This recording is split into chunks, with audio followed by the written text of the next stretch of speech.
Bueno, pues buenas tardes a todos.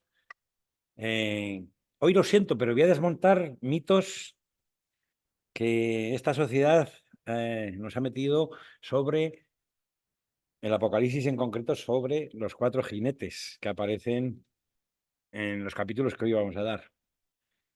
Pero bueno, iremos poco a poco. En la anterior sesión, si os acordáis, San Juan tiene una maestría a la hora de ir al cielo y bajar a la tierra, contemplar la tierra desde el cielo, baja a la tierra para contemplar el cielo desde la tierra y así. Pues hoy, en la anterior sesión contemplábamos el cielo, que se abrió una puerta desde la tierra, y hoy volvemos a contemplar la tierra desde el cielo. El Cordero va a abrir los sellos. He puesto el encabezamiento de la profecía de Isaías que dice: el destinado a la muerte, el destinado a la espada, el destinado al hambre, el destinado al destierro.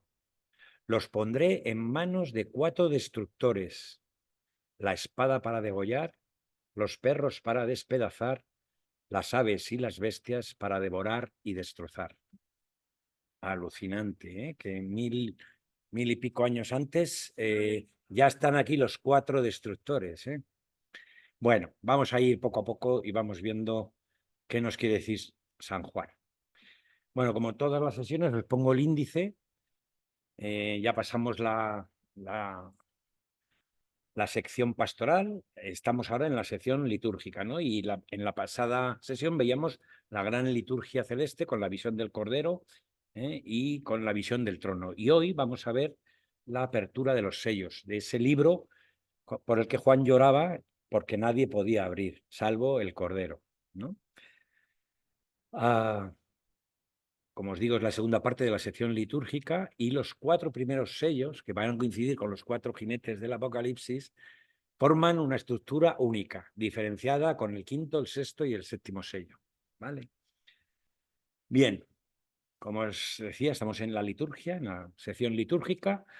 El argumento es la apertura de los sellos. El protagonista, como no puede ser de otra manera, es el Cordero de Dios, Jesucristo. Los protagonistas secundarios son los jinetes, y el tema fundamental que vamos a tratar es el combate espiritual. 7 sellos con los que está cerrado, veíamos en la sesión anterior, con los que está sellado el libro que nadie podía abrir. Custodian el Antiguo Testamento, son misterios. Es la revelación de la historia a través de la encarnación. Ahora todas las miradas se fijan en el Cordero, que está a punto de revelar el contenido del libro. Estos misterios son hechos que hacen incomprensible la vida y la historia del hombre. Y fijaros, hablan los vivientes, que, como decíamos en la sesión anterior, son una personificación de la escritura, de los evangelios, y llaman a los cuatro jinetes con el imperativo ven. ¿Qué nos quiere decir San Juan con esto? Que la escritura, la Sagrada Escritura, testimonia el sentido más profundo de la historia. Nada hay en el mundo por casualidad. La estructura de la liturgia celeste, que es en la sección en la que estamos dentro del Apocalipsis, comprende una cadena de septenarios, como ya hemos visto, las 7 cartas a las 7 iglesias, los 7 sellos, las 7 trompetas y las 7 copas que iremos viendo según se desarrolla el Apocalipsis. Pero San Juan hace una cosa absolutamente original y magistral, y que solo la hace él. Cuando la acción va a llegar a su fin, cuando los septenarios se van a ir cumpliendo, de repente San Juan para y recapitula todo y vuelve a empezar. Cuando se acerca la parusía, San Juan para la acción, bueno, San Juan, no, el Señor, pero para la acción y vuelve a darnos una nueva explicación con un nuevo septenario. Es una cosa muy curiosa y muy original de San Juan.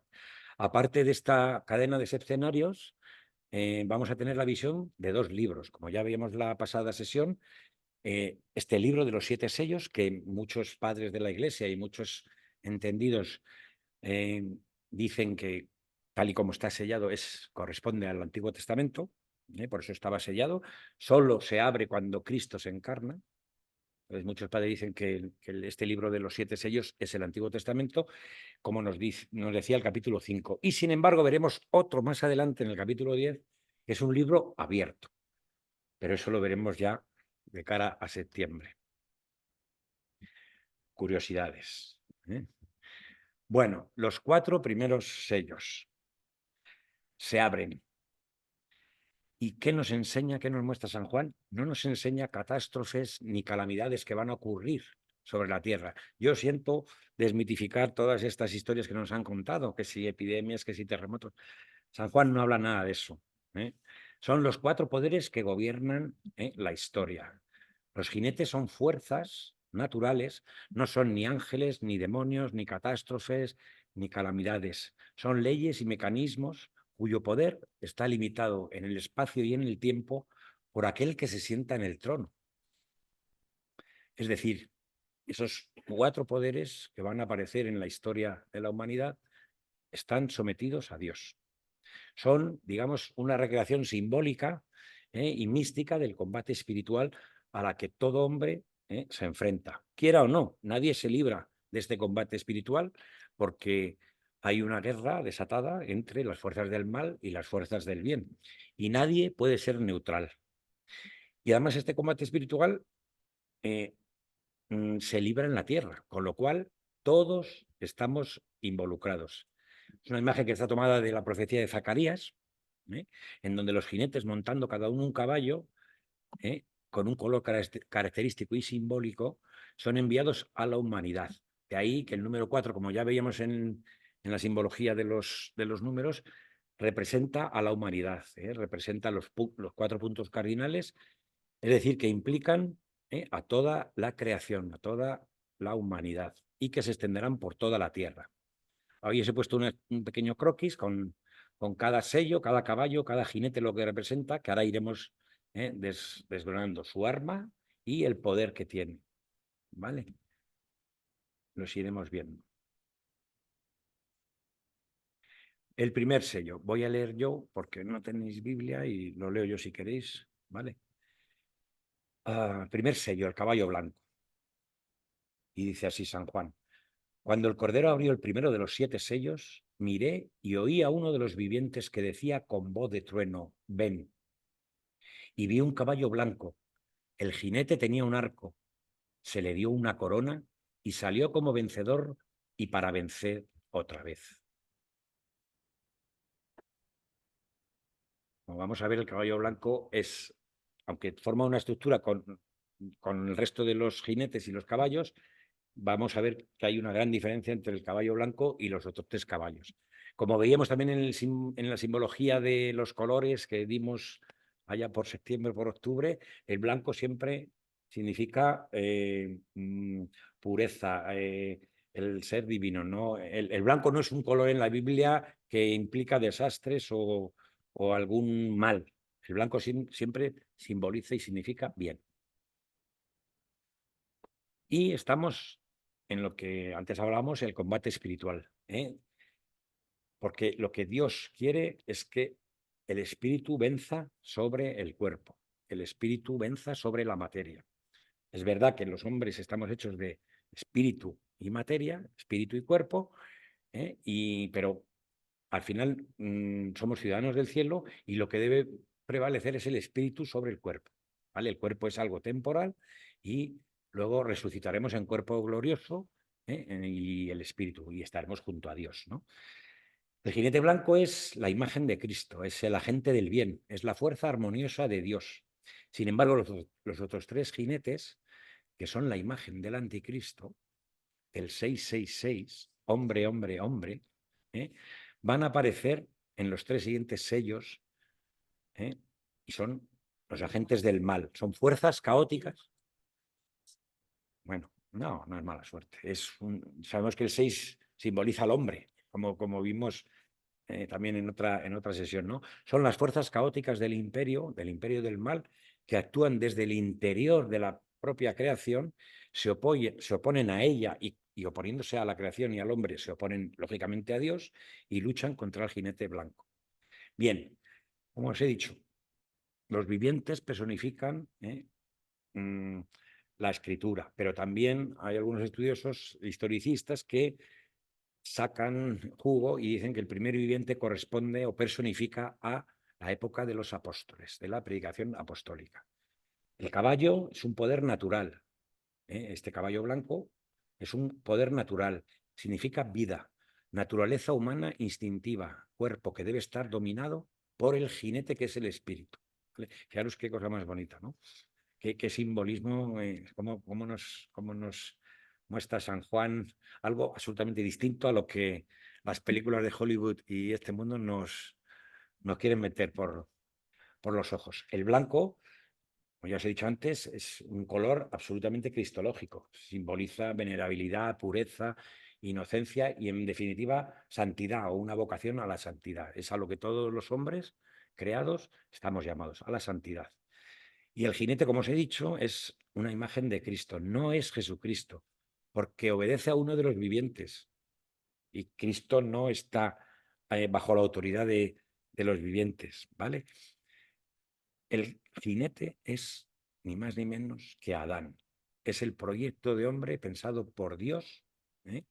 Es la humanidad con caracteres cristológicos. Es la imagen y semejanza de Dios. Es el hombre cristológico, el cristiano. Y tiene armas. Como ya veremos, cada jinete tiene su historia en la mano. Y este jinete blanco tiene, por un lado, un arco en la mano y una corona en la cabeza. También con mucho simbolismo. El arco es la palabra, es el arma que necesitamos para el combate espiritual, dado su largo alcance, ¿no? Para obrar el bien o el mal. O sea, la palabra, tú con la palabra puedes obrar el bien en una persona o obrar el mal. Diciendo las cosas bonitas o diciendo las cosas feas, ¿no? La palabra tiene un gran poder. Y también simboliza ese arco la alianza que hizo Dios tras el diluvio con Moisés, el arco de la alianza. Bueno, como veis, en el Apocalipsis hay mucho simbolismo y se ha estudiado mucho por los padres de la Iglesia y por todos los grandes exegetas. Y bueno, pues se sacan, y siempre sacaremos, si volvemos a retomar esto dentro de un año, también sacaremos otras cositas, porque, como ya sabemos, la palabra de Dios es viva y eficaz y siempre nos dice algo nuevo. La corona en la cabeza, como ya vimos en los ancianos que estaban junto al trono, la corona, y bueno, y también en las cartas a las 7 iglesias, la corona es el símbolo de la realeza, de la autoridad y el poder. En definitiva, el espíritu cristiano. ¿Qué misión tiene este jinete y este caballo? Salir como vencedor y para vencer, otra vez dice San Juan una cosa muy extraña. Y es que el jinete, el cristiano, para combatir y vencer al mal, tiene que revestirse de Cristo, tiene que revestirse del Logos. Ya lo veremos cuando lleguemos, si llegamos al capítulo 19 de Apocalipsis, que ya veremos un caballo blanco con alguien montado en él, pero ya con caracteres y un aspecto absolutamente cristológico, porque es Jesucristo resucitado. Pero eso lo veremos hacia el final del libro. Y hay un misterio en este jinete, que es que Dios ha creado al hombre para el bien y para llevar su vocación de santidad a la plenitud. En definitiva, para estar en comunión eterna con el Señor, que para eso hemos sido creados.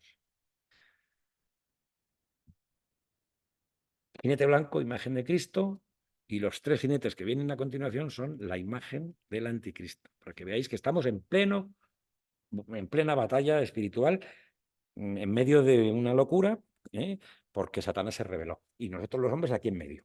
Pero tenemos que ser capaces de escuchar lo que Dios y lo que Jesucristo nos dice para saber que estamos en medio de una batalla, queramos o no. Ya lo hablamos en otra sesión, de que nadie puede permanecer neutral, ni autodenominarse ateo, ni creyente. Todos estamos en medio de una batalla espiritual, queramos o no. Segundo sello, un caballo rojo. Y dice San Juan, cuando abrió el segundo sello, oía al segundo viviente que decía, ven. Salió otro caballo, rojo, y al jinete se le dio poder para quitar la paz de la tierra y hacer que los hombres se degüellen unos a otros. Se le dio también una gran espada. Mucha diferencia con el caballo blanco, que este va a degollar. Se le da poder para degollar. ¿De quién estamos hablando? Sí, sí, he cogido estas imágenes, las cojo de varios sitios. Esto lo he cogido de la película esta que no está estrenada en España, del Apocalipsis de San Juan, que la han estrenado en Sudamérica, que en cuanto la pongan aquí iremos a verla.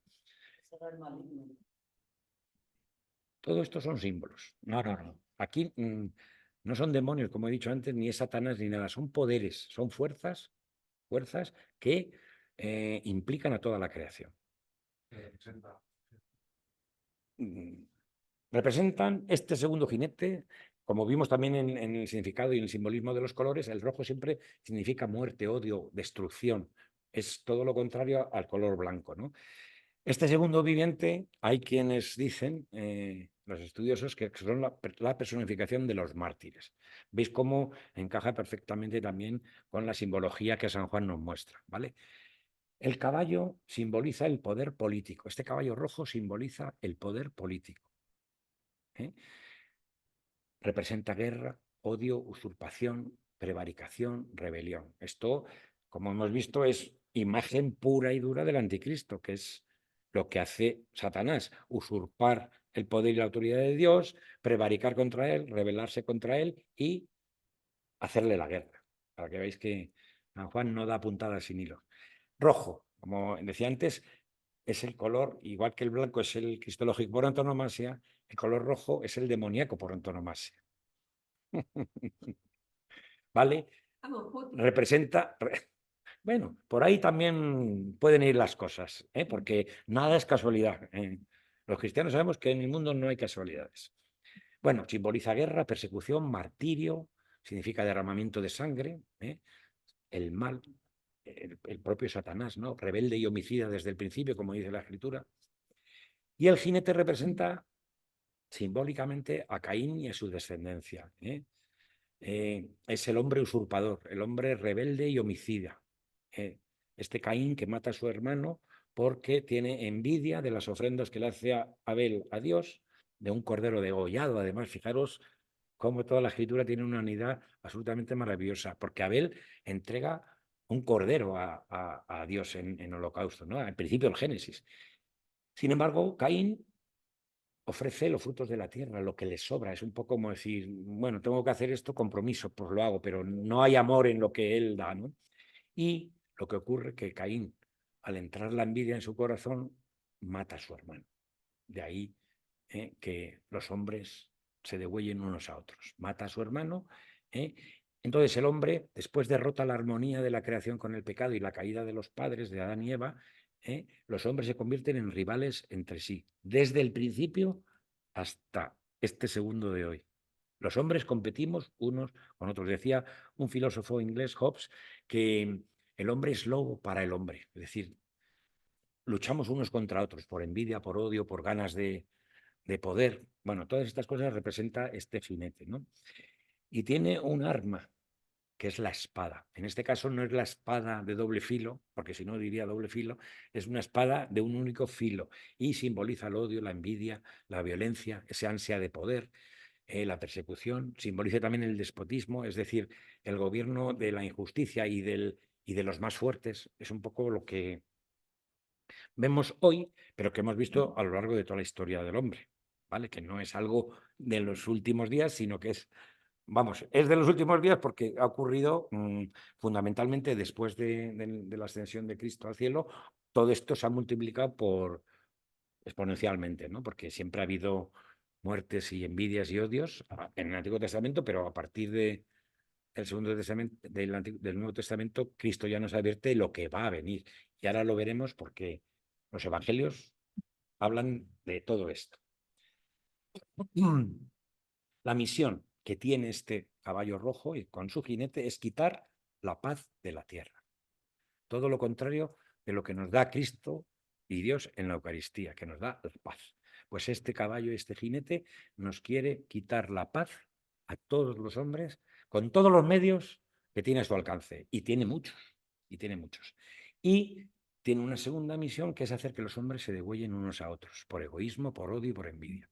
Vamos, no creo que esto nos suene a rayos porque lo vivimos cada día. Y el misterio que encierra este caballo es que el cristiano tiene que luchar contra las fuerzas del mal a través de la paz y el bien. Decía San Pablo que no devolváis mal por mal, sino bien por mal. ¿Vale? Es decir, que nosotros no estamos llamados a devolver esa lucha. Nosotros tenemos que devolver bien por mal, amor por odio. Ese es el misterio que esconde este segundo caballo. Tercer sello, un caballo negro, blanco, rojo, negro. Dice San Juan, cuando abrí el tercer sello, oí al tercer viviente que decía, ven, y vi un caballo negro. El jinete tenía en la mano una balanza. Y oí como una voz en medio de los cuatro vivientes que decía, una medida de trigo, un denario, 3 medidas de cebada, un denario. Al aceite y al vino no los dañes. Vaya tela, ¿no? Bueno, el tercer caballo, el caballo negro, simboliza fundamentalmente la injusticia, la codicia y también la mentira. Caracteres demoníacos. Injusticia, codicia, mentira. ¿Vale? Este tercer viviente que le dice al caballo negro, ven, personifica a los padres de la Iglesia. Y ahora entenderemos un poco por qué. Bueno, eso es la interpretación de algunos estudiosos. El caballo negro simboliza el poder económico. Es la opresión, la explotación, la corrupción y también, ahora lo veremos, la idolatría. El negro representa escasez, carestía, oscuridad, desgracia. Supone desgracia porque hay un abandono de la verdad de Dios, herejías, falsas doctrinas, falsos cristianos, falsos profetas, en fin. Supone pobreza porque hay una falta de gracia y de dones espirituales que sumergen al hombre en una vida sin Dios. Vamos, esto lo vivimos ahora mismo y in situ. Supone también hambre y sed, una búsqueda de trascendencia, pero por medios equivocados. ¿Cuánta gente entra en la magia, en el horóscopo, en la nueva era, en el gnosticismo, en el yoga, en las espiritualidades orientales? Y también supone oscuridad. Es una incapacidad por el poder de este caballo de encontrar el camino correcto, porque el hombre ha optado por seguir a este caballo, le ha dejado entrar en el uso de su libertad en su vida, en el mundo, y se ha sentado, en vez de en el trono junto a Dios, en el trono de Satanás, como veíamos en las cartas a las 7 iglesias. El jinete es el hombre corrupto y también hereje. ¿Vale? Hay una dimensión física que se refiere a la codicia, al egoísmo, a la injusticia, y hay una dimensión espiritual que también se refiere a la mentira, a la herejía, al error, a la falsedad. Como vemos, caracteres demoníacos, no cristológicos. ¿Vale? Porque sobre todo los protestantes nos dicen que los 4 caballos son desgracias y cosas malas, y vemos que hay una clara diferencia entre el caballo blanco y el resto de los caballos, ¿no? Tiene una sola arma, una balanza, que es el símbolo del comercio. Son los frutos del trabajo del hombre, pero mal gestionados. Dios ha dado dones que a través del trabajo del hombre, el hombre se puede beneficiar, pero los ha tergiversado, ¿no? Y dice que hay una voz en medio de los 4 vivientes, una voz que resuena como una voz de trueno que dice unas cosas que ahora veremos. Es Dios que nos dice cómo utilizar este poder. ¿Cómo? Pues manteniendo un equilibrio entre la justicia y el amor, todo lo contrario a lo que el hombre hace. ¿Vale? Trigo y cebada se refiere a lo material.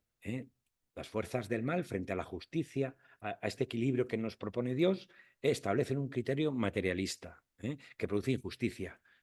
Primero yo y después yo y los demás. ¿Vale? Entonces esto lo que supone es hambre y pobreza y carestía y escasez. Y el aceite y el vino se refiere a lo espiritual. Por eso dice, al aceite y al vino no los toques, dice la voz, que es la voz de Dios. Las fuerzas del mal no tienen poder sobre el criterio divino, ¿vale? O el criterio espiritual. Es decir, ellos pueden, como decía San Pablo, matar el cuerpo, pero no pueden matar el espíritu. No tienen poder sobre lo espiritual. La misión de este jinete negro o de este caballo negro es corromper, empobrecer y esclavizar al hombre.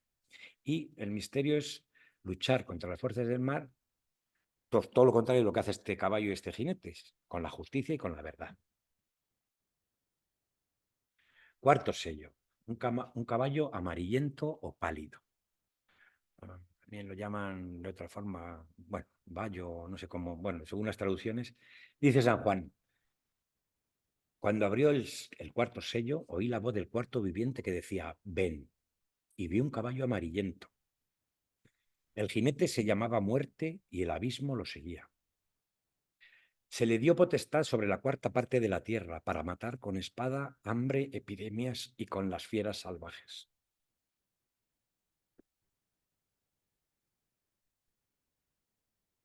Me parece tan emocionante que me quedo sin voz. Bueno, este jinete simboliza la muerte espiritual. Mientras que la vida es propiedad del jinete blanco, la muerte es propiedad del jinete o del caballo pálido o amarillento, a quien se le ha concedido poder sobre la cuarta parte de la tierra. Las otras tres partes de la tierra, el poder sobre las otras tres partes de la tierra, ya se han asignado a cada uno de los tres jinetes anteriores. Este tiene poder sobre una cuarta parte de la tierra. Y los que sucumben al poder de este jinete se condenan a sí mismos a la muerte espiritual, a la muerte segunda. Es decir, es el pecado que hablan los evangelios contra el espíritu. Este cuarto viviente es la personificación de los místicos y de los consagrados. Caballo, este caballo amarillento, simboliza el poder ideológico. Es la desolación, el sufrimiento, la corrupción, que están simbolizadas a través de epidemias y de enfermedades. El color amarillento significa destrucción, decrepitud, muerte del alma. Es el destino inexorable del hombre tras el pecado. De ahí la importancia de lo que luego veremos más adelante, hacia el capítulo 12, de la encarnación del Hijo de Dios y la venida a la tierra, ¿no? El jinete es la muerte, es el único, para atrás dice, se llamaba Muerte, o sea, le pone nombre San Juan, y es Satanás. El jinete de este caballo es Satanás, el mismo Satanás. Cuando habla de Seol o de Hades es cuando hablamos en el credo de que bajó a los infiernos. Es la traducción de la Biblia, que es Seol o Hades, según sea en hebreo o en griego, y simboliza el abismo, el mundo de los muertos. No es el infierno como nos han enseñado, de desolación y de quemarnos, no, es la muerte primera, por la que todos tenemos que pasar por el pecado. Todos vamos a morir y todos vamos a ir al Seol, al Hades. Pero la buena noticia es que de ahí sí se puede salir, se puede resucitar. De hecho, Cristo, cuando murió, bajó a los infiernos y rescató a todos los justos desde el principio de la creación hasta su venida. Fue al Seol y los sacó y se los llevó para arriba. Y el Jena,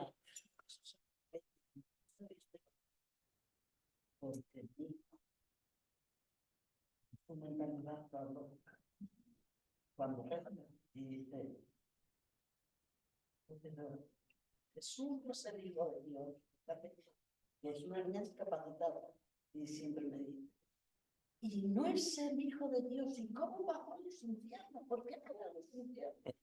Tú imagínate, yo al principio cuando no sabía qué responderle, yo me inventaba cualquier cosa, pero yo después ya de haber leído un poco la Biblia, le contestaba esto precisamente. Digo, porque fue a salvar a muchas personas. claro que sí, porque hasta la encarnación de Cristo no había esperanza en los hombres.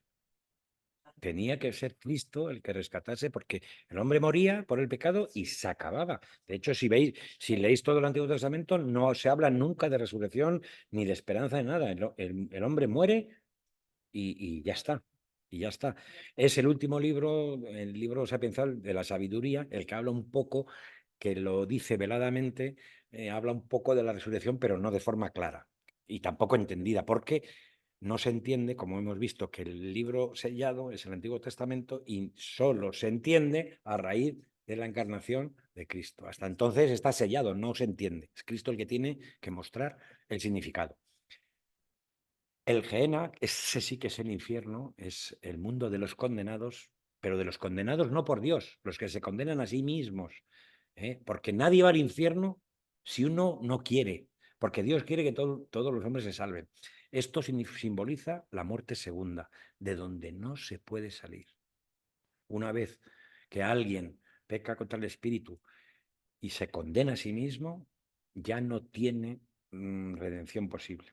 Aunque bueno, la misericordia de Dios pues es tan grande que nosotros no sabemos, pero en realidad lo que dice Dios en todas las escrituras es que el Gehenna es la muerte segunda y de ahí no se sale porque ya se ha cumplido el tiempo y se ha obrado la justicia. Es decir, ya después de eso el hombre ha tenido tiempo de arrepentirse, de convertirse y después de eso ya no hay solución pero vamos, yo estoy convencido que en el Gehenna habrá muy pocos, ya te lo digo. Por muy malos que seamos, habrá muy pocos. Porque no basta con ser malo, hay que querer ir al infierno y renegar de Dios. O sea, bueno, en fin, no me voy a enrollar con eso. Armas que tiene este jinete, que tiene un montón. Que este tiene un montón de armas. Fijaros qué poder tiene Satanás, que tiene armas de todo tipo. Tiene la espada, que simboliza odio. Es el arma también del segundo jinete. O sea, veis que este último jinete como que engloba a los otros dos jinetes, porque los tres son símbolo de la imagen de Satanás, ¿no? Tiene hambre, que simboliza la mentira, como hemos visto, tiene las epidemias, que simbolizan las ideologías, que estas son, bueno, y las fieras salvajes, que son estas tres armas. Perdón, la espada era del segundo jinete. Y, y estas son las armas que tenían el tercer jinete.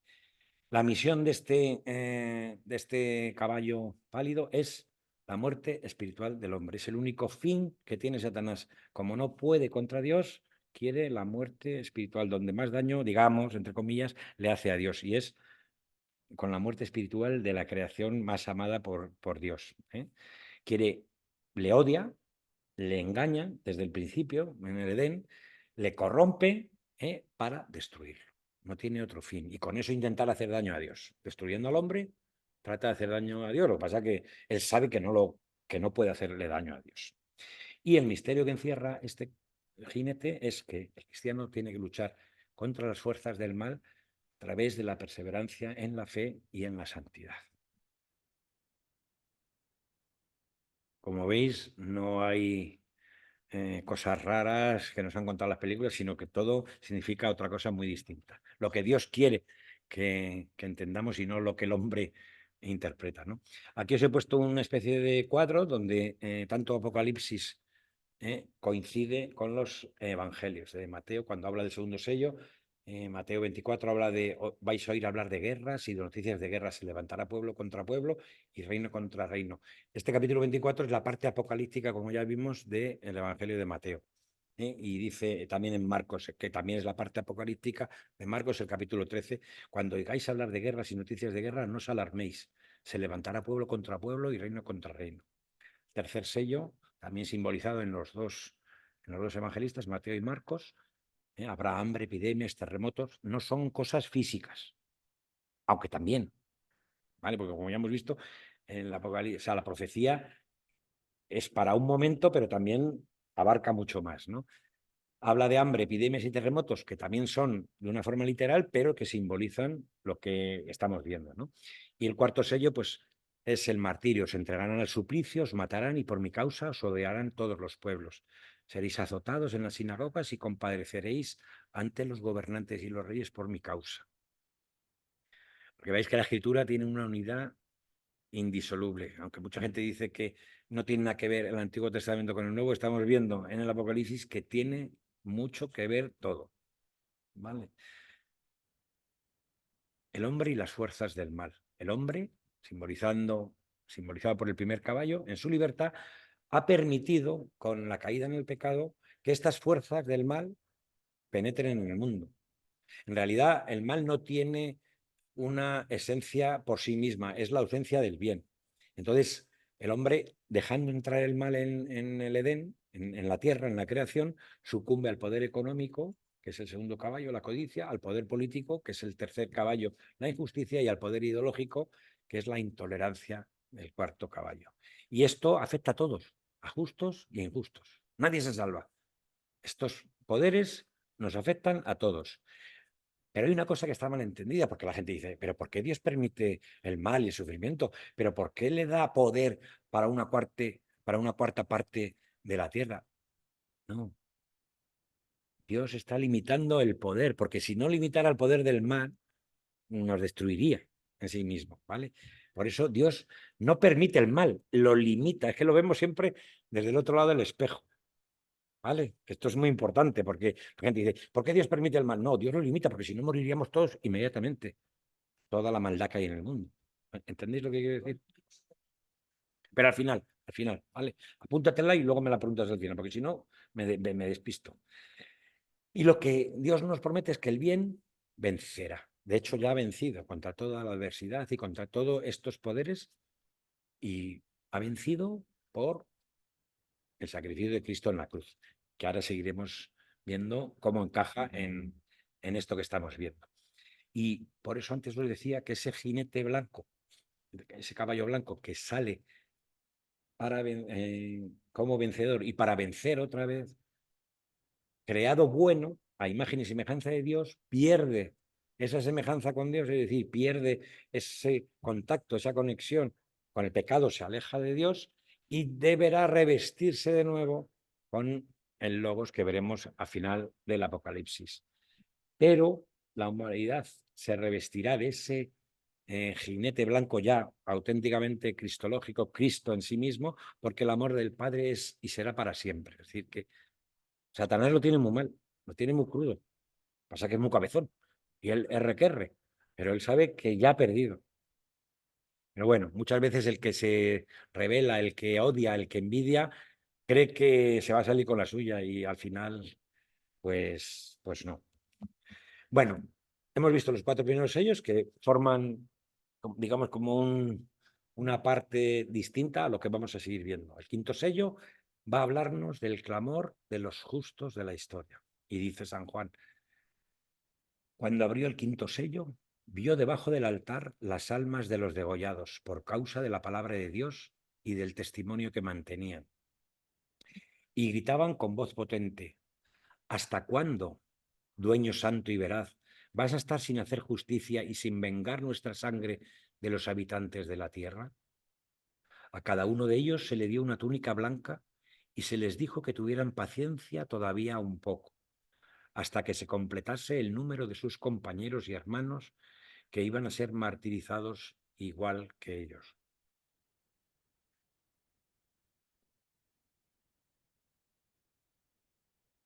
Estamos ante las plegarias, las oraciones de los justos, ¿eh? Las almas de los degollados son los santos inocentes y mártires que han muerto por causa de Cristo, que ya él lo vaticinó antes de irse al cielo: os perseguirán, os matarán por mi nombre, por mi causa, ¿vale? Son los mártires conscientes, digamos, el que muere por Dios y por Cristo. Y también los justos, los mártires inconscientes, estos no cristianos o gente que no ha conocido hablar o que no ha conocido o no ha oído hablar de Dios, que son víctimas por causas de la injusticia humana. Abortos, genocidios, pues la masacre de los judíos en los campos de exterminio, los atentados, todos estos son víctimas, mártires inconscientes que están clamando junto a los mártires conscientes, para decirle al Señor, ¿hasta cuándo? Y claman justicia, que está sacado de Éxodo, y también de Lucas y de la carta a Santiago. Piden el cumplimiento del plan de Dios para la humanidad, pero no piden venganza. Están pidiendo que se cumpla el plan original de Dios. Señor, tú hiciste todo bueno para que nos amáramos y estuviéramos en comunión contigo. ¿Hasta cuándo, Señor, vas a permitir y vas a limitar ese poder al mal? ¿Hasta cuándo vamos a tener que esperar para que elimines el mal? Y dice que participan misteriosamente en la inmolación del Cordero. Están debajo del altar. Están participando con el Cordero. Ya veíamos que el Cordero está en el altar un cordero degollado, como veíamos en la anterior sesión. Son compañeros en el martirio. También San Juan dice compañeros en la tribulación y en la persecución, ¿no? El cristiano tiene esa identidad, esa señal de identidad de que es perseguido y martirizado, ¿no? Por el mal, porque al final esos tres jinetes luchan contra el jinete blanco, ¿no? Están custodiados bajo el altar, están custodiados, están guardados, es como una especie de sagrario, ¿eh? A la espera de la victoria definitiva del Señor, aunque ya veíamos al principio de la victoria se ha cumplido ya, pero todavía no. Es decir, Dios sigue dando tiempo, y ahora lo veremos más adelante, sigue dando tiempo para que todos los hombres se arrepientan, ¿eh? Y para que todos se salven. Pasa que somos muy cabezones. Están revestidos de blanco, pero a diferencia de los ancianos que están coronados, los 24 ancianos que tienen coronas, estos solo tienen vestidura blanca, ¿vale? Aún no tienen corona. Y son exhortados a tener paciencia, que es lo que el hombre necesita para que el propio hombre se convierta. Decía, no sé si era San Agustín, decía que la paciencia es la salvación del hombre. La paciencia de Dios es la salvación del hombre. Si no tuviera paciencia con nosotros, no nos librábamos ni uno. Ni uno. Y dice, por un lado vemos en esta imagen el alma, las almas de los degollados y por otra los habitantes de la tierra, que son los seguidores del dragón, los seguidores del mal, los ciudadanos del mundo, los habitantes de la tierra, que simbolizan pues aquellos que no están junto a Dios, ¿no? Los injustos, los que ya veremos más adelante en el Apocalipsis, que se han dejado seducir por la prostituta, que ya lo veremos más adelante, que es la prostituta que saldrá en los capítulos a partir del 13 o el 14, que simbolizan la ideología del mundo. Se han dejado embaucar por esa prostituta con joyas, con pintarrajeada, porque la ideología hace las cosas bonitas, pero en el fondo, como ya veremos, pues está decrépita y es lo peor. Lo que pasa es que está disfrazada. Eso es la ideología, ¿no? Vale. El clamor de las víctimas es la plegaria, las oraciones que conmueven el corazón de Dios. Como ya os he dicho antes, no es un grito de venganza, sino es una petición no violenta, del cumplimiento del plan de Dios. Voces que claman, pues evidentemente son oraciones que se elevan a Dios y se convierten esas oraciones en el poder, en la fuerza del bien, en la batalla contra el mal. De la misma forma que Jesús en Getsemaní elevaba sus oraciones y el Señor y Dios le manda a un ángel que le consuele. Y dicen los estudiosos que baja con una copa que es precisamente todas las plegarias de los justos de toda la historia. Y eso, cuando el Señor en Getsemaní está sufriendo todo el pecado de toda la humanidad, de antes y de después, todo cayendo sobre él, es consolado por esas plegarias. Es tan bonito.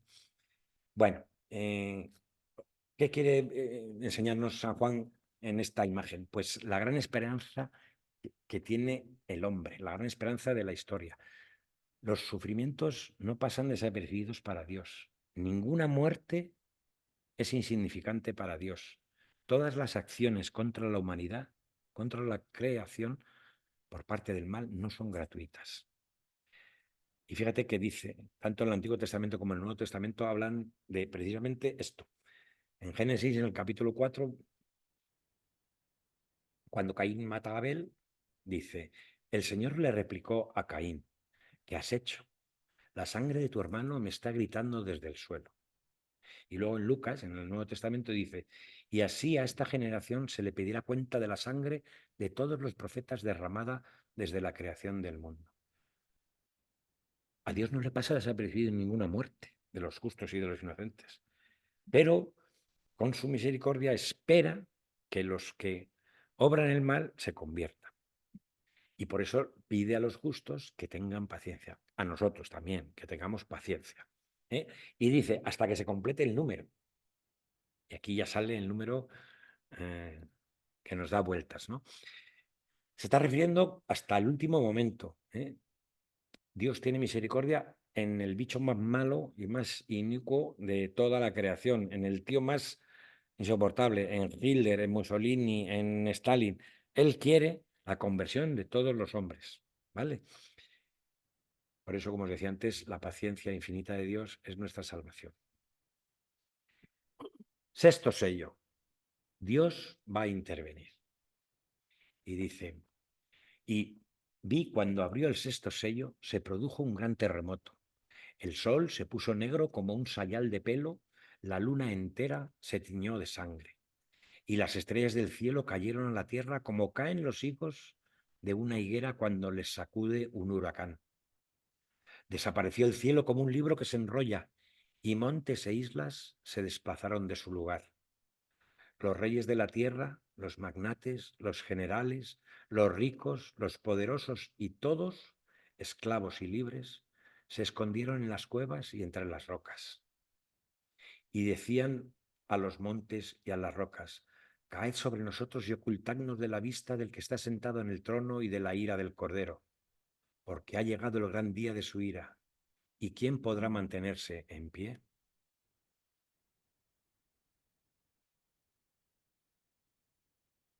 Bueno, aquí empiezan a ocurrir cosas muy monstruosas que nos ha contado Hollywood. Terremotos, las estrellas que caen, los meteoritos, desaparece el cielo, la luna se vuelve roja y esto es el fin del mundo. Pues no, no. Todo esto simboliza una cosmoción cósmica. La creación entera se conmueve, se desestabiliza, ¿vale?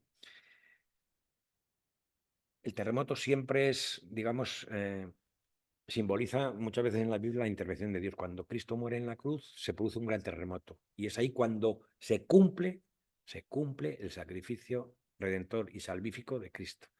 Y por eso siempre está asociado el terremoto a esa intervención de Dios. La creación se conmociona. Esto está tomado de Isaías 34. O sea, no lo dice San Juan en el año 100 después de Cristo, sino que Isaías 1000 y pico años antes ya lo había dicho. Ahí vemos otra vez la unidad de la Biblia, ¿no?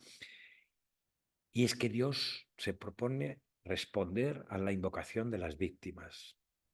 ¿Eh? Estas imágenes apocalípticas de terremoto, de estrellas, de luna roja, del cielo oscurecido, es esa intervención de Dios en la historia. El sol se oscurece, simboliza que el mundo cae en tinieblas, está en oscuridad, en desesperación. Es el tiempo en el que el hombre ha perdido la fe. Como un sayal de pelo que simboliza el luto, simboliza la mortificación, la penitencia. Es un tiempo de sufrimiento, de luto, de dolor. La luna se tiñe como de sangre. Sabemos que la luna mide el tiempo, es en la creación, bueno, eso lo diremos otro día, la luna simboliza el tiempo, ¿no? Y entonces, bueno, pues de ahí las corrientes de los mares y las fases lunares y el calendario que viene de las fases lunares, ¿no? Que simboliza una luna de sangre, simboliza no que vaya a haber un eclipse y se vaya a poner la luna roja, que también, pero lo que simboliza es un tiempo de violencia, porque el rojo siempre simboliza violencia y maldad extrema, ¿no? Y toma el color de la sangre de los mártires. Es un tiempo de persecución. La luna se tiñe de sangre porque toma el color de la sangre de los martirizados por culpa de Cristo y por los mártires inocentes, por culpa de la injusticia y de la maldad del hombre. Las estrellas caen a la tierra. Bueno, aquí podemos sacar simbologías. Son sacerdotes, tanto del Antiguo Testamento como del Nuevo Testamento y en nuestro tiempo, ¿no? Cuando un sacerdote brilla es como la luna, pero no tienen luz propia, reflejan la luz de Dios. Pero cuando se apartan, cuando caen en el pecado como los ángeles rebeldes, los demonios, dejan de ser guías para el pueblo. Y esto ocurría en el Antiguo Testamento e incluso cuando en el tiempo de Jesús, que los fariseos pues no eran luz ni guías para el pueblo, sino que iban a su historia. Y dice, caen como caen los higos. Está refiriéndose también a los hombres, ¿no? Que pueden madurar mientras están en la higuera, unidos al tronco. Me dice Cristo, yo soy la vid y vosotros los sarmientos. Si no estáis unidos a mí, nada podéis hacer. Entonces, si estos higos caen, cuando el higo cae de la higuera, ya no puede crecer, ni madurar, ni tampoco puede volver a la higuera. Entonces, se pierden. Es decir, simboliza que se apartan de Dios, ¿no? Tanto las estrellas como los higos. Son estas parábolas magistrales del Señor, ¿no? Dice, se retira al cielo. ¿Qué va a pasar?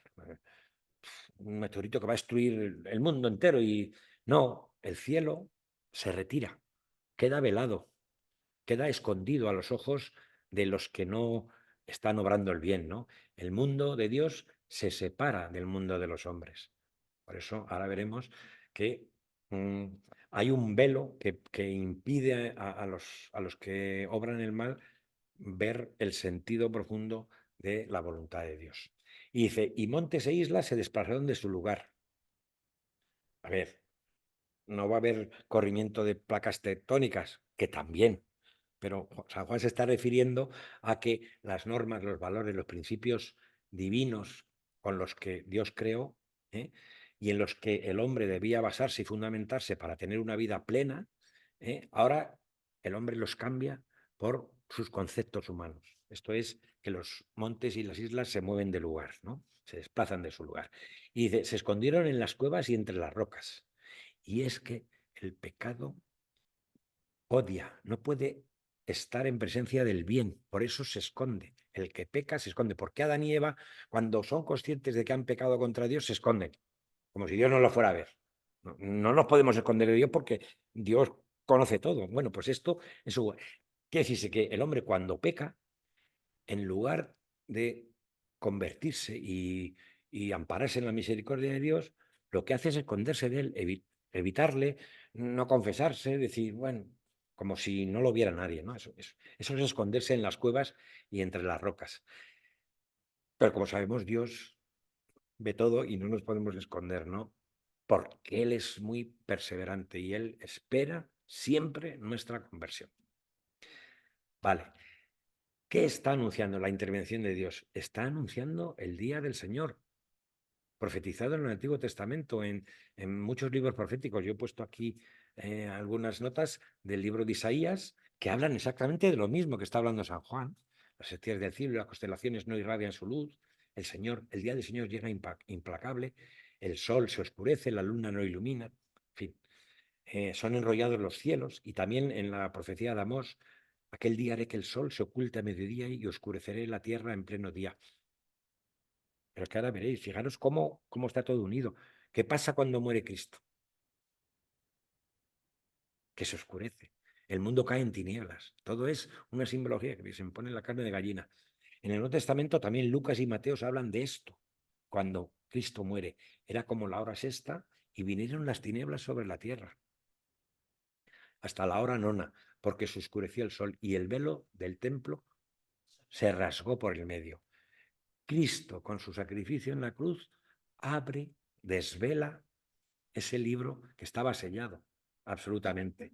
Y entonces muchos ven en ese momento. De hecho, los fariseos salen corriendo, son conscientes, incluso el centurión y los romanos dicen, verdaderamente este era el Hijo de Dios, pero no se convierten. Siguen R que R, es tremendo, ¿eh? Y dice Mateo 27, Jesús gritando de nuevo con voz potente, exhaló el espíritu. Entonces el velo del templo se rasgó en dos, de arriba abajo, la tierra tembló, las rocas se resquebrajaron, las tumbas se abrieron y muchos cuerpos de los santos que habían muerto resucitaron. Y saliendo de las tumbas después que él resucitó, entraron en la ciudad santa y se aparecieron a muchos.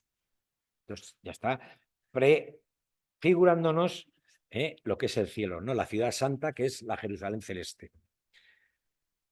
El Antiguo Testamento ya está prefigurando desde Isaías la muerte de Cristo en la cruz, pero como el libro está sellado, como hay un velo, los hombres no lo pueden ver.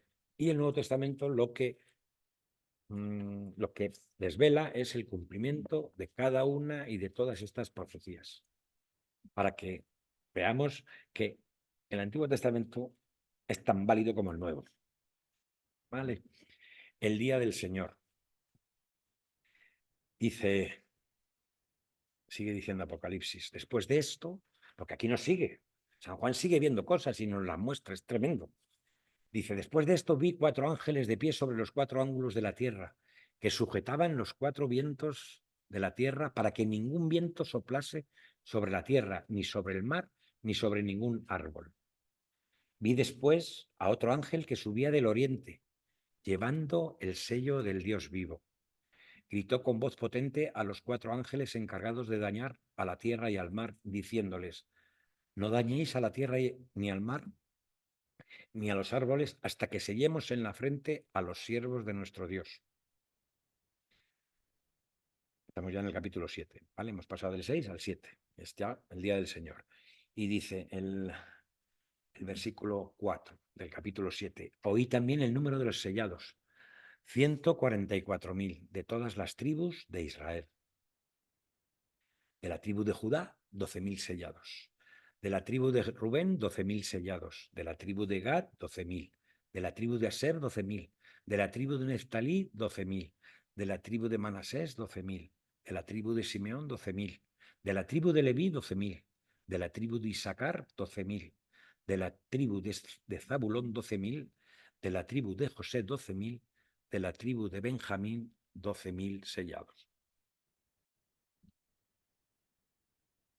Bueno, vamos por partes. Primero vamos a ver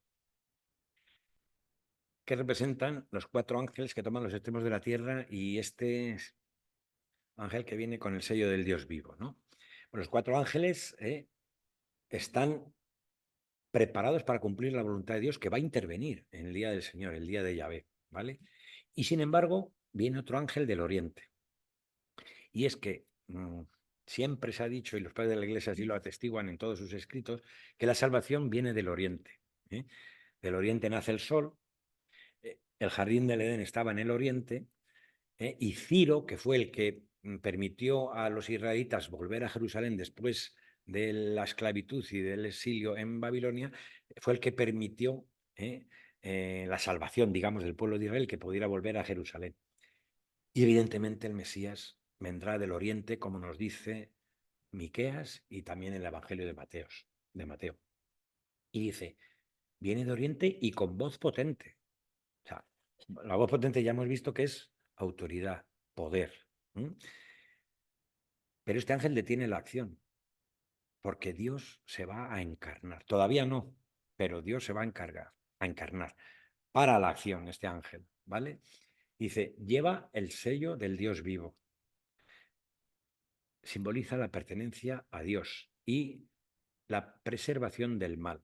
Si recordáis la noche, como nos cuenta Éxodo, la noche de Pascua fue necesaria que los israelitas untaran con la sangre del cordero las jambas de todas sus casas, ¿no? Para sellar la puerta y que el ángel exterminador pasara de largo y no matara a los primogénitos, como había anunciado Moisés en la última plaga. Y dice, esto habla Éxodo, luego el profeta Ezequiel dice: recorre la ciudad, atraviesa Jerusalén y marca en la frente a los que gimen y se lamentan por las acciones detestables que en ella se cometen.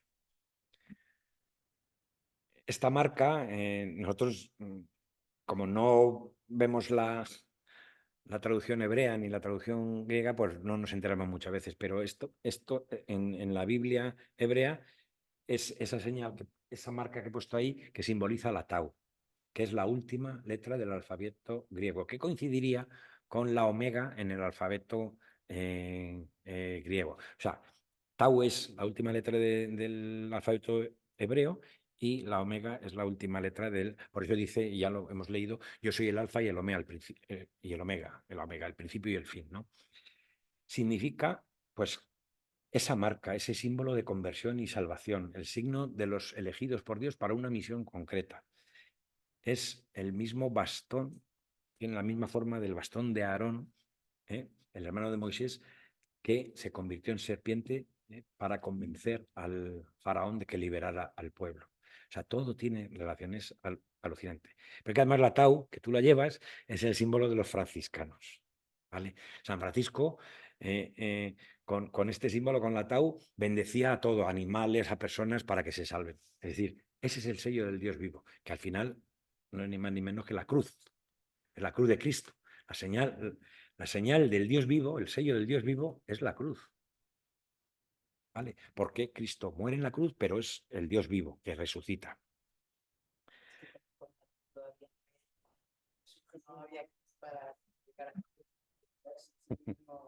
Vale, 144.000, el numerito famoso, que muchos interpretan muy erróneamente porque interpretan literalmente, y entre ellos, pues, los testigos de Jehová, que dicen que solo de toda la humanidad, de todos los miles de millones que hemos nacido y muerto a lo largo de la historia de la creación, solo 144.000 se van a salvar. Pero eso no es correcto. 144.000 es un número compuesto por 12, por 12, por 1000. Ya vimos en la simbología de los números lo que significa el 12 y lo que significa el 1000, que es un tiempo, o sea, que es un espacio grande, ¿no? Este número, 144.000, es un número simbólico de la salvación. No es una cosa literal. Apocalipsis sabemos que tiene mucha simbología. Esto no, como tantas cosas en el Apocalipsis, no se puede tomar de forma literal, ¿vale? Representa una gran cantidad, que es el número 1000, multiplicada por todos los justos del pueblo de Israel. 12, que son las 12 tribus de Israel, anteriores a la primera venida de Cristo, que representan también el Antiguo Testamento. Todos los justos anteriores a la encarnación de Cristo. Y por todos los justos de la Iglesia de Cristo, después de su ascensión al cielo, hasta nuestra época y más allá, ¿no? 12, posteriores a su primera venida y anteriores a la segunda de Cristo, ¿no? Y representan al Nuevo Testamento, nos representan al tiempo de la Iglesia. Las 12 tribus representan al pueblo de Israel, al pueblo elegido por Dios, y los 12 representan a la Iglesia, ¿no? De Israel a la Iglesia y hasta los confines del mundo. Como os digo, el origen son las 12 tribus de Israel, que son los 12 hijos de Jacob. Pero hay una curiosidad y esto es una anécdota apocalíptica, ¿vale?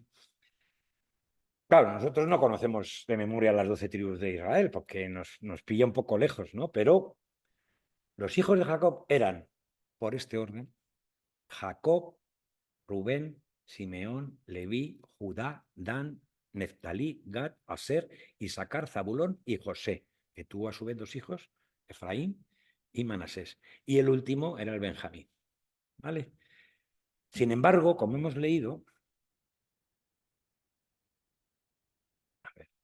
de la tribu de Judá, 12.000. Pero vamos a ver, si Judá es el cuarto hijo, ¿por qué aparece el primero? ¿Por qué aparece el primero? Porque de la tribu de Judá, dice, como vimos en la sesión pasada, no se apartará el cetro de la tribu de Judá. Por eso ponen a Judá, son curiosidades, pero bueno, que son muy bonitas de conocer. Y no aparece Dan. Mirad, en la relación que hace Apocalipsis, si miráis ahí, Dan no está, que es uno de los 12 hijos de Jacob. ¿Por qué? Pues tiene también su explicación. Dan es sustituida por uno de los hijos de José. Podéis leerlo en Jueces 18 y en Primera de Reyes 12. Y es que la tribu de Dan se rebeló contra Dios y construyó un santuario cismático a los ídolos en los tiempos del pueblo de Israel. Podéis leerlo en Jueces 18 y en Primera de Reyes 12, ¿no? Y de la misma forma que Dan se rebeló, se apostató contra el Dios vivo, es lo mismo que le ocurre a Judas, que es sustituido en los 12 apóstoles por Matatías o Matías, ¿vale? Como leemos en Hechos 1. O sea, es decir, esa traición, esa apostasía, Dios la recompone con un sustituto, digamos. Es una anécdota, ¿no? Pero es para entender un poquito, si profundizamos, decimos, ¿dónde está Dan? Y claro, y si eran 12, para que veamos la misericordia de Dios, tanto con las tribus de Israel como con los 12 apóstoles, Dios siempre quiere la salvación de todos, pero siempre hay alguien que no la quiere. Estos son los de la muerte espiritual, los de la muerte segunda. Pero esto no es que Dios lo haga, sino que es que el hombre en su libertad dice, y como veis, es una 12ª parte, quiere decir que, por eso digo que en el infierno va a haber muy poca gente, porque solo los que voluntariamente quieren ir al infierno irán. Una 12ª parte, digamos que esa es la proporción. ¿No es bonito? Bueno, es lo que dice el Señor, ¿no? No lo digo yo. Hipólito y también Irineo, padres de la Iglesia, en varias obras contra las herejías y sobre el anticristo en sus libros, dicen, como de la tribu de Judá nació Cristo, según narra Génesis 49, de la tribu de Dan nacerá el anticristo. Todo tiene su conexión, ¿no? Y esto lo podéis ver en Jeremías 8 y en Deuteronomio 33. Y es que la tribu de Dan y Judas, la tribu de Dan en el Antiguo Testamento y Judas en el Nuevo Testamento, están simbolizando la apostasía, la rebelión a Dios. Bueno, os dejo las citas para que las veáis con tranquilidad, porque si no nos alargamos y no paramos, porque esto tiene para estar hablando horas y horas. Pero vamos a finalizar, que ya nos queda muy poquito. Voy a intentar agilizar un poco porque yo es que me apasiono y no acabamos nunca. Dice el versículo 9, después de esto vi una muchedumbre inmensa. Hemos visto un número, 144.000, y ahora vemos una muchedumbre inmensa que nadie podía contar. Y fijaros, de todas las naciones, razas, pueblos y lenguas, de pie delante del trono y delante del Cordero, vestidos con vestiduras blancas y con palmas en sus manos. Se pone la carne de gallina. Innumerable. No se podía contar, de todas las naciones, razas. Esa es la universalidad de la salvación. Por eso, los que identifican los 144.000 como los únicos que se van a salvar, se están colando de cabo a rabo, porque aquí está diciendo que hay una muchedumbre inmensa que nadie puede contar, de todas las naciones, de todas las lenguas, de todos los pueblos, y que están delante del Cordero y delante del trono, vestidos con vestiduras blancas y con palmas en las manos. Están salvados, están en el cielo. Es decir, que en el cielo va a haber una muchedumbre inmensa y en el infierno va a haber 4 gatos, los que se arrojan al infierno. Bueno, pero ves cómo esto, pero todas estas cosas que las aprendes dan razón a tu fe y puedes contestar a quien te dice que no, solo 144.000 se van a salvar, o esto va a ser el fin del mundo, que van a caer los meteoritos. No, pero 144 son tampoco, me refiero al regreso, que se lucharán Pero es que cuando uno está... Lo cual quiere decir que entrarán todos. Sí, ellos, por la misericordia de Dios, entrarán también, salvo que renieguen. Bueno, seguimos. Y dicen, y gritan con voz potente, la victoria es de nuestro Dios que está sentado en el trono y del Cordero. Y todos los ángeles que estaban de pie alrededor del trono y de los ancianos y de los 4 vivientes cayeron rostro a tierra ante el trono y adoraron a Dios, diciendo, amén. La alabanza y la gloria, la sabiduría y la acción de gracias y el honor y el poder y la fuerza son de nuestro Dios por los siglos de los siglos. Amén. Toma, matará. ¿Qué significa esto? Pues bueno, estamos en 2 planos muy distintos, como ya hemos visto, los marcados con el sello de Dios, que son estos 144.000 que están expresando temporalidad, y luego la gran muchedumbre que está expresando eternidad, es decir, los que ya están contemplando al Señor, ¿no? Y como os decía antes, se cumple esa universalidad, porque esa gran muchedumbre de todas las naciones, razas y pueblos y lenguas cumple la promesa que el Señor le hizo a Abraham en Génesis 12, cuando le dijo, en ti serán bendecidas todas las naciones de la tierra. Para que Dios es la leche. Estamos ante lo que siempre venimos diciendo, que es el Apocalipsis, una liturgia cósmica, una liturgia universal de todo lo que existe, ¿no? Los hombres victoriosos, los que están vestidos de blanco y que llevan palmas en las manos, los ancianos, los 4 vivientes, todos los ángeles alaban a Dios y al Cordero, ¿vale? Con una inmensa alegría. Dice, gritan. No están diciendo, Padre nuestro que estás en el cielo, santificado. No, están gritando, alabando y adorando al Señor. Caen rostro a tierra y alaban al Señor. Y además es curioso porque si vamos para atrás, comienza con un amén y acaba con un amén. Esa doxología, esa alabanza, ¿vale? Que hacen al Señor. Alabanza, gloria, sabiduría, acción de gracias, honor, poder y fuerza. 7 alabanzas, 7 doxologías. ¿Qué significaba el número 7? Plenitud. Es decir, que Dios es alabado en plenitud por toda la creación. Madre, qué bonito. Bueno, sigo que me emociono. Esto no está grabando, ¿no? Acabo ya, que me quedan 2 diapositivas. Que es que no podemos dejarlo ahora aquí, porque es... Bueno, dice, acabo ya, de verdad. Es que hemos empezado ahí, cuarto, con los pitos y las flautas de esto. Bueno, acabo, que no quiero pasarme del tiempo. Y uno de los ancianos me dijo, estos que están vestidos con vestiduras blancas, ¿quiénes son y de dónde han venido? Y yo, San Juan, le respondí, Señor mío, tú lo sabrás. Él me respondió, estos son los que vienen de la gran tribulación. Han lavado y blanqueado sus vestiduras en la sangre del Cordero. Por eso están ante el trono de Dios, dándole culto día y noche en su templo. El que se sienta en el trono acampará entre ellos. Ya no pasarán hambre ni sed. No les hará daño el sol ni el bochorno, porque el Cordero que está delante del trono los apacentará y los conducirá hacia fuentes de aguas vivas. Hoy lo hemos leído en misa. O sea, que veáis que no es casualidad de las cosas. Y Dios enjugará toda lágrima de sus ojos. Si esto no es una promesa de esperanza, que implica que el Apocalipsis es un libro de esperanza y no de catástrofes, que venga Dios y lo vea. ¿Vale? Pureza, dice uno de los Santiagos. Hay padres de la Iglesia que identifican a uno de los ancianos con Santiago, el hermano de Juan. Y Juan le reconoce. Y le dice, Señor, tú sabrás. O sea, le habla con una cercanía, con una intimidad. Y muchos padres de la Iglesia dicen que posiblemente sea su hermano Santiago.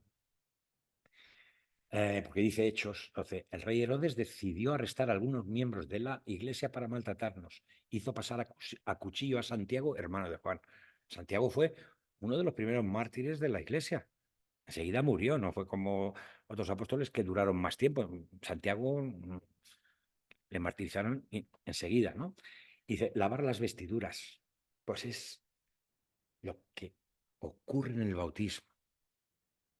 Que nosotros somos hijos adoptivos de Dios, entramos en la semejanza a Cristo. O sea, se nos borra el pecado original y todas nuestras faltas, aunque se mantienen las consecuencias del pecado, pero eso es lavar las vestiduras. Por el bautismo tenemos acceso a la vida divina, tenemos acceso a Dios. Por eso es tan importante el bautismo. El bautismo es la entrada no solo a la iglesia, sino a la vida de Dios. ¿Vale? Y dice, como ya leeremos en el capítulo 22 de Apocalipsis, que como veíamos empezaba con una bienaventuranza y termina con una bienaventuranza. Dice Apocalipsis 20, bienaventurados los que lavan sus vestiduras para tener acceso al árbol de la vida. Dice Génesis 49, lo que decíamos antes, no se apartará el cetro de Judá, ata su asno a una viña y a una cepa, el pollino de la asna lava su sayo en vino y su túnica en sangre de uvas. La respuesta de Dios. A ver, perdón. Sí, es que creía que me había ido. Dice el Señor que el Cordero los conducirá hacia fuentes de agua viva. Nos abre la puerta a la eternidad, a la vida en el Espíritu, porque el agua, como sabemos, simboliza el Espíritu, ¿no? Y fijaros cómo Juan hila todo de una forma tan maravillosa. En su Evangelio, en el capítulo 4, es el pasaje del pozo de Siloé con la samaritana. Y dice, si conocieras el don de Dios y quién es el que te pide, dame de beber, le pedirías tú a él y él te daría agua viva. Y dice, ya no pasarán hambre ni sed, no les hará daño el sol ni el bochorno. Esa es la respuesta de Dios al sufrimiento humano, profetizada por Isaías 49, que dice, aun por los caminos pastarán, tendrán praderas en todas las dunas, no pasarán hambre ni sed, no les hará daño ni el bochorno ni el sol, porque los conduce el compasivo y los guía a manantiales de agua. Isaías lo está diciendo hace muchos siglos y dice, Dios enjugará toda lágrima de sus ojos. Es ese anticipo de la promesa de Dios del cielo, de la nueva Jerusalén, que veremos más adelante en Apocalipsis, que en el capítulo 21 vuelve, como sabemos que San Juan empieza a ir para adelante, para atrás, ya sabemos un poco cómo escribe San Juan, dice el capítulo 21, y enjugará toda lágrima de sus ojos, y ya no habrá muerte, ni duelo, ni llanto, ni dolor, porque lo primero ha pasado, ha desaparecido. Y con esto y un bizcocho hasta el mes 8. Muchas gracias. Los sellos están abiertos. Bueno, ¿tenéis alguna pregunta de esta sesión tan apasionante? Soy capaz de responderla.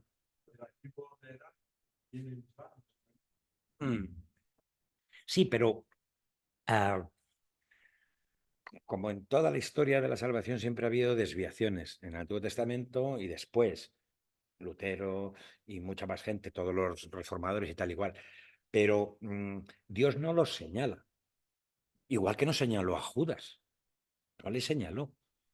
Le tuvo a su lado en la última cena. Durante 3 años a su lado. No lo señala.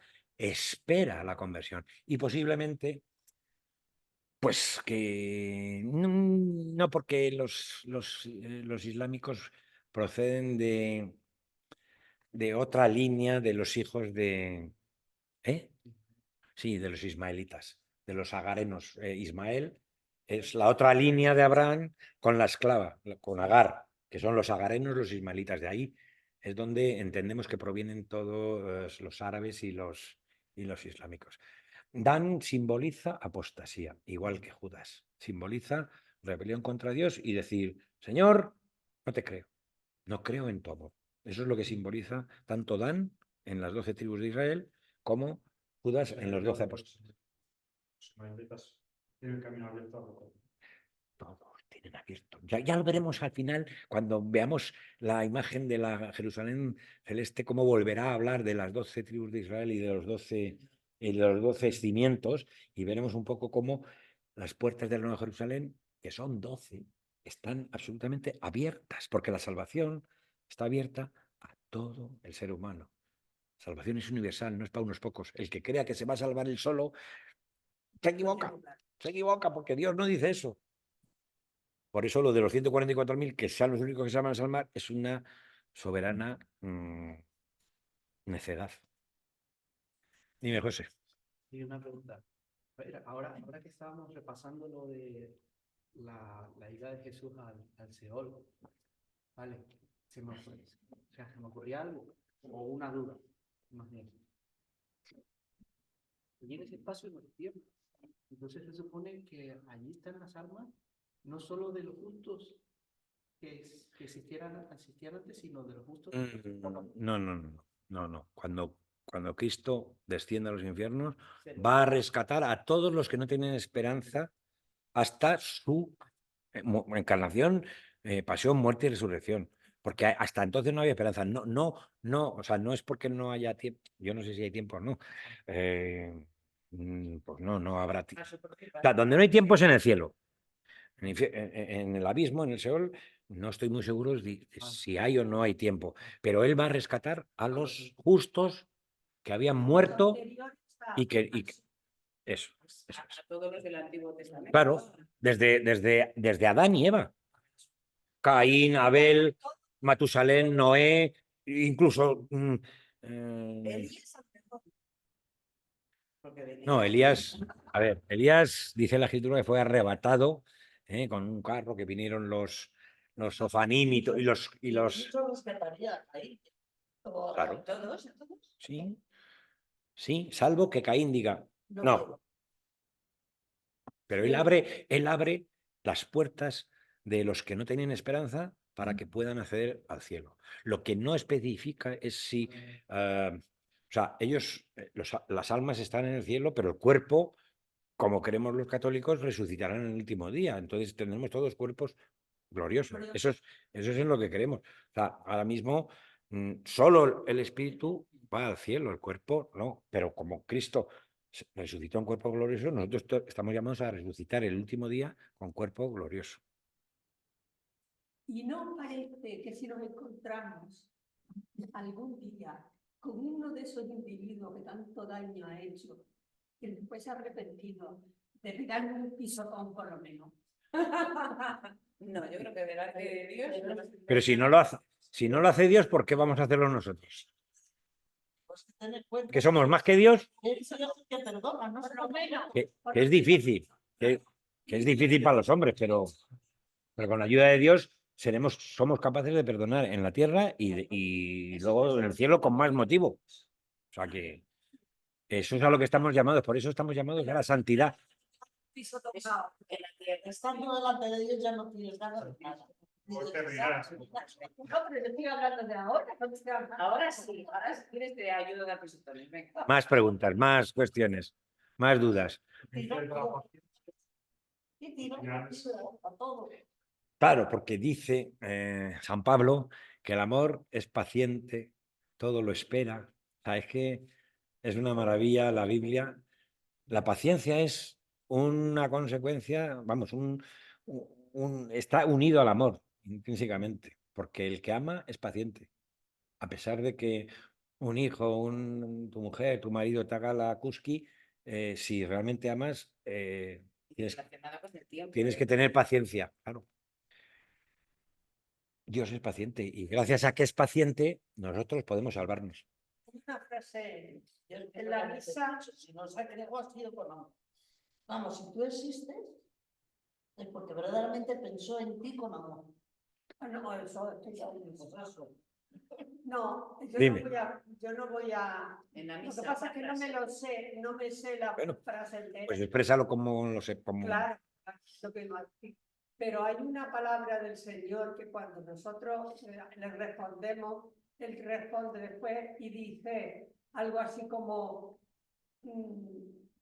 que no quiere decir el Señor que se salvarán todos, como muchos. O sea, Ay, sí, lo que se ha cambiado. Vale, sí, en la consagración, por muchos. Pero esto se ha cambiado en la liturgia a raíz del Concilio Vaticano II, precisamente porque es para darle un mayor significado. Porque si dice todos, está predestinando y que hagan lo que hagan, Dios va a saltar por encima de la libertad. Por eso se ha cambiado de por muchos. Porque habrá gente que diga que no quiere salvarse. ¿Entendéis? Bueno, la proporción es esa, pero tampoco es literal, ¿no? 1 de cada 12 es una proporción muy pequeña, ¿no? Es decir, que 11 de 12 se van a salvar. Una proporción. En fin, si a ti te dan una proporción de 12 a 1 que vas a vivir, dices, voy a vivir, ¿no? Si te dicen una proporción de 12 a 1, vas a morir. En su sano juicio va a querer no salvarse. Pues sí, hay. Pues claro que sí. Es que hacen pacto. Claro que sí. Pues sí. El mismo Lucifer, que ya hablamos en otra sesión de que tenía conocimiento pleno y estaba al lado de Dios y era la criatura más perfecta, no le dio la gana aceptar el amor de Dios. Si un ángel perfecto, prácticamente perfecto, reniega de Dios, apostata de Dios, que el diablo no es que no crea en Dios, porque sabe que existe, es que no quiere, no cree en el amor de Dios, que es otra cosa distinta. No es que no crea en su existencia, sino que no cree que Dios le quiera. Y eso es la apostasía, decir, no. Y esos son los que voluntariamente dicen que no. Conozco una persona que ha apostado. Pero eso no significa que son ateos. Ateo es una cosa y apóstata es otra cosa, no es lo mismo. Es que la persona que ha apostatado, pues arregló el sonido de esto y descubrieron que tiene una enfermedad que le ha destruido totalmente el cerebelo y es como un niño de A ver, no, o sea, la apostasía es un grave daño, pero la apostasía no siempre es definitiva. De hecho, en la historia de la Iglesia muchos apostataron y luego volvieron. De hecho, hubo una controversia en la Iglesia de cuando los lapsi, que fueron gente que apostató con las persecuciones a los cristianos, y luego cuando Constantino retomó todo el tema y puso al catolicismo como la religión del imperio, pues volvieron y dijeron, no, bueno, que nosotros apostatamos, pero es que... ya, pero esos apostataron. Y luego se volvieron a convertir.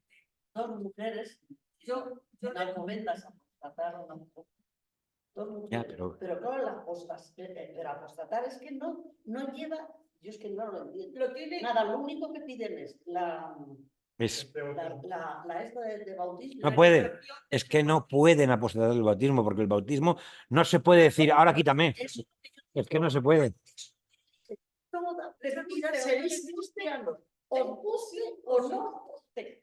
Tenéis la mala, vamos, Lo que pasa es que ellos no son conscientes de lo que significa el bautismo. Entonces dicen, a mí que me borren de católico. Pero no es eso. Yo te borro de católico, pero no te puedo hacer desaparecer el bautismo porque imprime sello. Es irrepetible y es indeleble. O sea, decir, aunque yo quiera, no te puedo borrar del bautismo porque tú has sido adoptado por Dios. Aunque tú no quieras. Bueno, ¿más cosas? muy bonito. Voy a darle las gracias a los numerosos seguidores que nos siguen por YouTube para que sigáis dándole al like y suscribiros, por favor, porque de esta forma seguiremos en septiembre. Si no, Hay que suscribirse. No, está hablando a los que están. bueno, Ah, pero también si luego lo veis, estas sesiones en YouTube, darle al suscribir y darle al me gusta, porque todo eso nos hace crecer. Muy bien, Alberto. Y a mí me ha gustado estar aquí. Pero a mí me gusta verlo aquí. Yo tengo el culo. Ay, perdón.